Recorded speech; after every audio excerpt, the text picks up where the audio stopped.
বিয়ের ৮ বছর পার হয়ে গেছে, ছেলে মেয়েও মোটামুটি বড় হয়েছে। ও একদম বাসায় সময় দেয় না। জিজ্ঞেস করলে বলে অনেক বড় ব্যবসা, এইদিকে ওদিকে থাকতে হয়। আমি কখনো বুঝিনি যে ওর ভিতরে এমন কিছু আছে। তো একদিন হঠাৎ করে ও বাসায় আসলো। বাসায় এসে বলে আমার এখনই বের হতে হবে, আমি প্রায় 15 দিন বাসায় আসবো না, একটু দূরে যেতে হবে। আচ্ছা ঠিক আছে, তুমি যাও। আমি ওর ব্যাগটা গুছিয়ে দিলাম। তো ও চলে গেল। ও যাওয়ার প্রায় 4-5 দিন পরে আমার একটা ফ্রেন্ড আমাকে ফোন দিয়ে বলল, কী ব্যাপার, তুই আমাদের এলাকায় বাসা রেখেছিস, আমাকে বললি না, আমার সাথে কোনো যোগাযোগও করলি না, কী ব্যাপার, কোনো সমস্যা? আমি বলি তোদের এলাকায় বাসা নিচ্ছি কই, আমি তো যেখানে আছি সেখানেই আছি, ওটা তো আমাদের নিজেদের ফ্ল্যাট, আমি ফ্ল্যাট ছেড়ে কোথায় যাবো?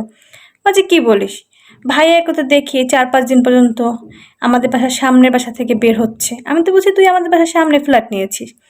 আমি বলি কী বলিস তুই? আমি বলি হয়তো বা কোনো কাজে গেছে। বলছে না, 4-5 দিন পর্যন্ত সকালে বের হয়, আবার দেখি রাতে আসে। আমি বারান্দা দিয়ে অনেকবার ডাকার চেষ্টা করছি, কিন্তু ভাইয়া খেয়াল করেনি। আমি তো কিছুই বুঝতে পারিনি, কারণ ও আমাকে বলছে ও অফিসের কাছে 15 দিনের জন্য দূরে যাচ্ছে। এখন ও শুনি আমার বান্ধবীর এলাকায় বাসা নিচ্ছে। তারপর আমি কি করলাম, আমি আমার বান্ধবীর এখানে চলে গেলাম। চলে যাওয়ার পর বলি কোথায়? তা আমি ওই দিন রাত্রে আমার বান্ধবীর বাসায় ছিলাম। সত্যিই দেখি আমার হাজবেন্ড রাত্রে 10টার দিকে বাসায় আসছে, আমাদের মানে বান্ধবীর সামনের যে বাসা ওইখানে। তার পরের দিন আবার সকালে ও বাসা থেকে বের হয়ে গেছে। আমি সবটাই খেয়াল করলাম। আমার হাজবেন্ড আমাকে প্রতিদিনই ফোন দিত। তো ওই দিনও ফোন দিল। আমি বলি কোথায় তুমি? বলে যে আমি তো কক্সবাজার আছি এরকম প্রজেক্টের কাজে।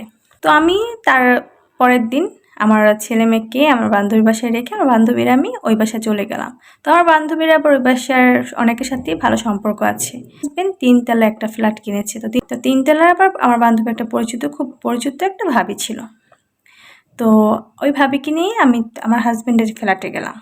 তো যাওয়ার পরে একটা মেয়ে দরজা খুললো। তো দরজা খোলার পর দেখি ছোট্ট একটা বাচ্চা, বয়স 3 বছর। তারপর ওর সাথে অনেকক্ষণ কথা বললাম। আমি ধরা দেইনি কিছুই বলিনি। তারপর ওনার হাজবেন্ডের নাম জিজ্ঞেস করলাম। ওনার হাজবেন্ডের নাম শুনে আমার হাজবেন্ডের নাম। তো আমি ওইখানে বসেছিলাম। তো প্রায় তখন 9:30 বাজে রাত। আমি অপেক্ষা করতেছিলাম যে কখন আমার হাজবেন্ড আসে।